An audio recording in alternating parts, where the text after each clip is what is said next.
What's going on, everybody, and welcome back to the channel. So today we're going to be making a basic trap melody and walking through some tips and different steps that you can take to start making better trap melodies right now. So let's jump right into this.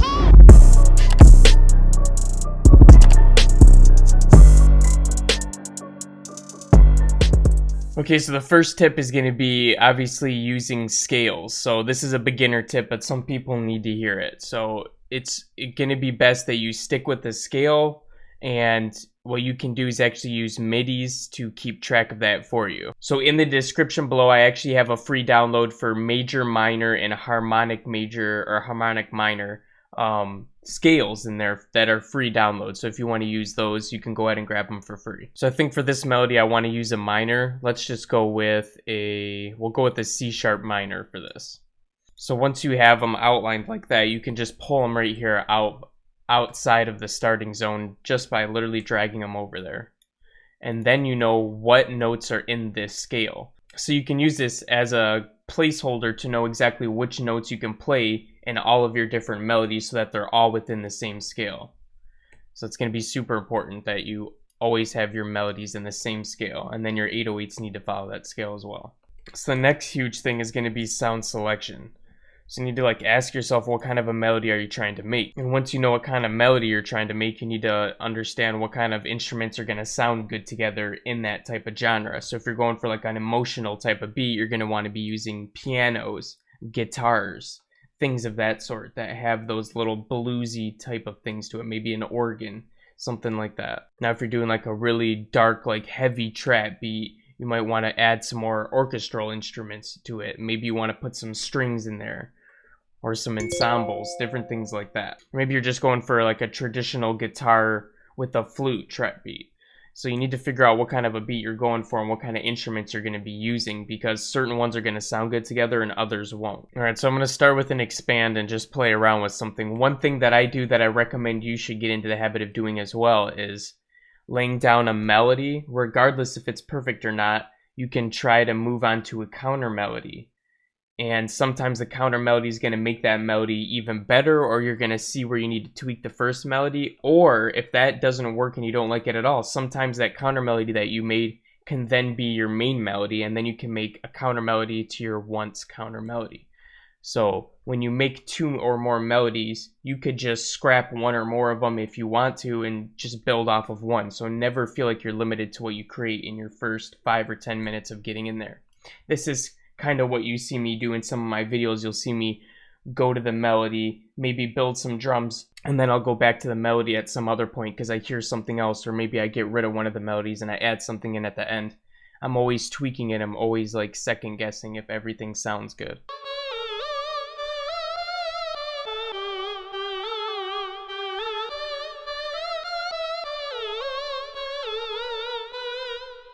Dude, what?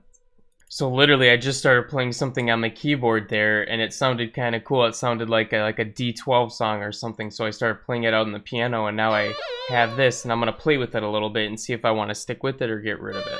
So I'm going to copy these notes, and I'm going to bring them into the scale that I had, and I'm going to see if they fit the scale, if they're close, or if it just isn't going to work. Let's see. Alright, so I like the pattern, I just really don't like the sound that much, so we're just going to go through different sounds now that we have some sort of a pattern and see if we get inspiration from anything else. Alright, I went into the ethnic section, and this kalimba bass sounds really cool, so it's kind of unusual. I wouldn't have expected that this would sound good, but it really does, so let's check it out.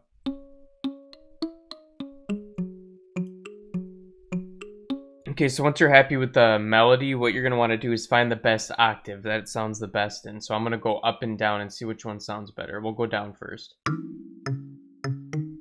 Definitely not down.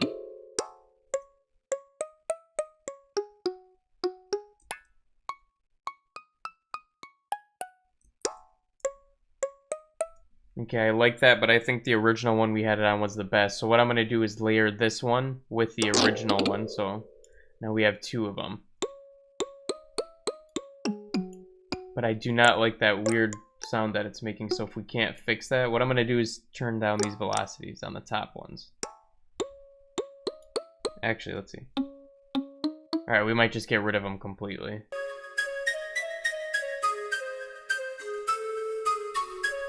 Alright, cool. I like these forest pipes. So now I'm gonna look for something that's a little more steady. So this has the melody to it. It's kind of got the draw to it. Now I want something in the background that's like almost like a constant beat.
Okay, so here's a perfect example. I like the piano.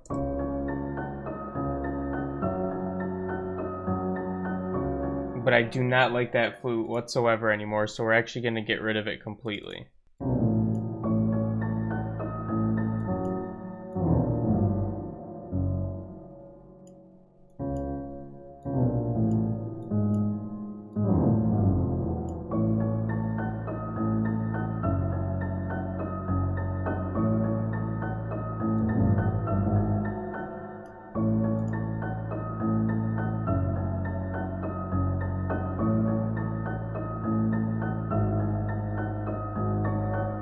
Another major tip on doing melodies is keeping velocities all different. So you can see each one of these layers, I have different velocities. The basses are the lowest.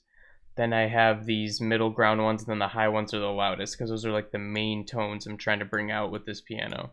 And I'm going to offset everything a little bit. I'm going to do everything the same offset though. So just a tiny bit off.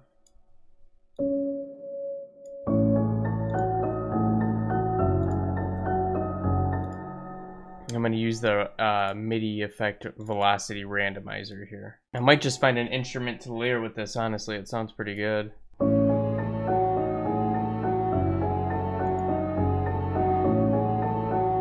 So another thing you can see that I'm doing is adding more layers together. So you can see I have the same notes playing on 2 different octaves. So layering them together makes the sound a lot thicker. So you can see this one's dominating more of the lower frequencies here. C2 and C3 and C4, and this one's C4 and above. So they're in different octaves, and that's why they're going to work together so well.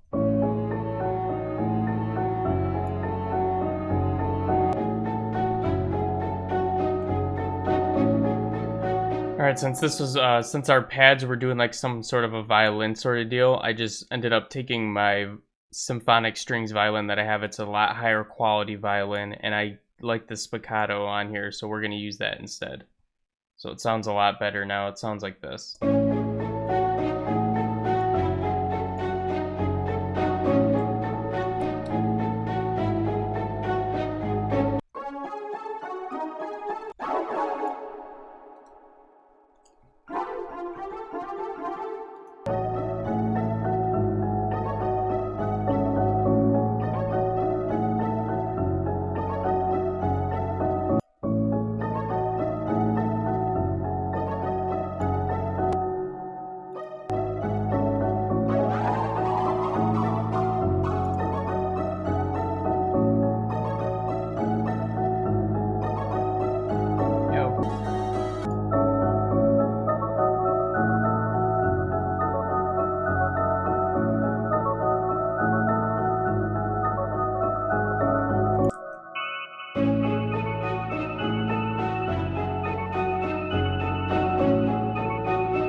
Alright guys, so that is how you build a melody from scratch. So in tomorrow's episode, we're actually going to be mixing this down, adding some effects and cleaning it up and turning it into a lit melody. So if you guys like this video, smash that like button for me, and if you're new to the channel, hit that subscribe button and the notification bell because we're uploading daily tutorials that you're not going to want to miss out on.